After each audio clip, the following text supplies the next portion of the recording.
ख्रिस्तामध्ये माझ्या प्रिय भाविकांनो, ज्याप्रमाणे प्रकाश आणि अंधकार हे एकमेकांच्या विरुद्ध आहेत, त्याचप्रमाणे देवाचं साम्राज्य आणि सैतानाचं साम्राज्य हे देखील एकमेकांच्या विरुद्ध आहे। जेथे प्रकाश आहे तिथे अंधकाराला कुठल्याही प्रकारची जागा नसते आणि म्हणून सांगतात की इवलूशी मेणबत्ती किंवा ज्योत संपूर्ण अंधकार प्रकाशमय करत असते।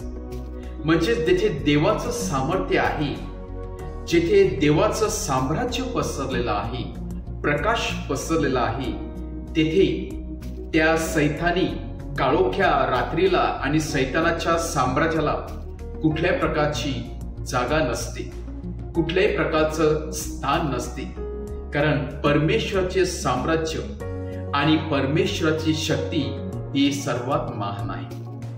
हे वेळोवेळी प्रत्येक वेळेला आपला बायबल दाखवत आलेला आहे। जे उत्पत्तीपासून तर शेवटपर्यंत प्रगटीकरणापर्यंत आपण पाहत आलेलो आहोत की प्रकाश आणि अंधकार यामध्ये नेहमी लढाई होत आलेली आहे, परंतु विजय मात्र प्रकाशाचा झालेला आहे। विजय मात्र परमेश्वराच्या सैन्याचा झालेला आहे। विजय मात्र देवाचा झालेला आहे। सैतान नेहमी खाली पडलेला आहे। त्याचा अर्थ असा नाही की अंधकार आपल्या बाजूला नाही। त्याचा अर्थ असा नाही की सैतान त्याचं जाळं पसरत नाही। जीवनाच्या प्रत्येक टप्प्यावरती सैतानाचं जाळं पसरलेलं असते, परंतु जेव्हा परमेश्वराचा प्रकाश आपल्या आतमध्ये असतो, परमेश्वराचा प्रकाश आपल्या जेव्हा हृदयामध्ये असतो, तेव्हा ही सैतानी शक्ती जरी आपल्या आजूबाजूला असली तरी आपल्याला स्पर्श करू शकत नाही, आपल्यावरती वर्चस्व गाजवू शकत नाही। आज परत एकदा आजच्या शुभ वर्तमानामध्ये आपण ऐकत आहोत की प्रभू येशू ख्रिस्त समोर असतानाच एक भूतग्रस्त झालेला व्यक्ती त्याच्या समोर येतो, परंतु जेव्हा प्रभू येशू ख्रिस्ताचं सामर्थ्य त्याला जाणवते तेव्हा तो कोसळून पडतो। त्याला सहन होत नाही, तो विवळतो, तो स्वतःला लोटांगणी घालायला सुरुवात करतो व आपल्या मुखाने तो प्रगट करतो की देवाच्या पुत्रा, तू तर पवित्र आहेस, पण तू माझ्यामध्ये काय पडत आहेस? तू माझ्या पोटावरती काय पाय देत आहेस? तू माझ्या साम्राज्य नष्ट का करत आहेस? आणि या क्षणाला प्रभू येशू ख्रिस्त त्याला काढून त्या प्राण्यामध्ये टाकतो, तिथून हाकलून लावून देतो। एवढंच सांगू शकतो आपण, एवढंच समजू शकतो की परमेश्वराच्या सामर्थ्या समोर सैतानी सामर्थ्य कधी टिकू शकत नाही। आणि म्हणूनच प्रभू येशू ख्रिस्त आपल्या सर्वांना त्याच्या स्वतःचा प्रकाश ग्रहण करण्यासाठी, जीवनामध्ये उतरवण्यासाठी पाचारण करत आहे।